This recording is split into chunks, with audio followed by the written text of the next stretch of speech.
Hey everyone, so today we're going to be talking about proof by contradiction. It's kind of the opposite of a direct proof. We mostly use it to prove non-existence or impossibility. So, say we're given P and we want to prove that P is true. So, is not true. So, let's assume that the negation of P is true.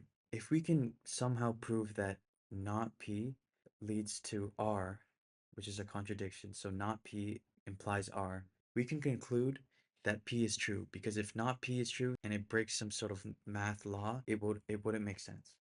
So let's go through an example. So we want to show that for all integers n, it is not true that n is even and n is odd. So this is just saying there can't be an integer that is both even and odd at the same time, because that really wouldn't make sense. So we're going to try proving this by contradiction. Let's try taking the negation of the whole statement. So we can just flip everything on the inside, saying there exists an n, which is an integer, such that n is even and n is odd. So if we're saying that n is even and n is odd, by definition, n must be equal to 2 times some integer, let's say m, but also n is odd, so n must be able to be expressed by 2 times some integer, let's say k, plus 1.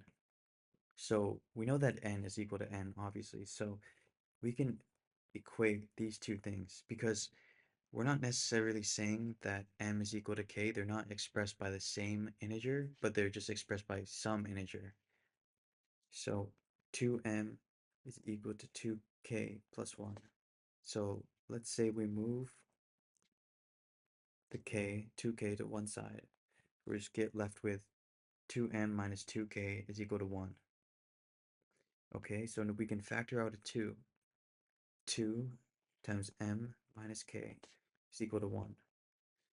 Well, you can see that m is an integer and k is an integer, and under closure, m minus k is also an integer, right? So what happens if we divide both sides by 2? We get m minus k is equal to 1/2.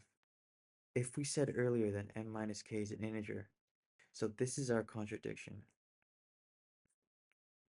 Finding this contradiction, we can assume that the original statement must be true.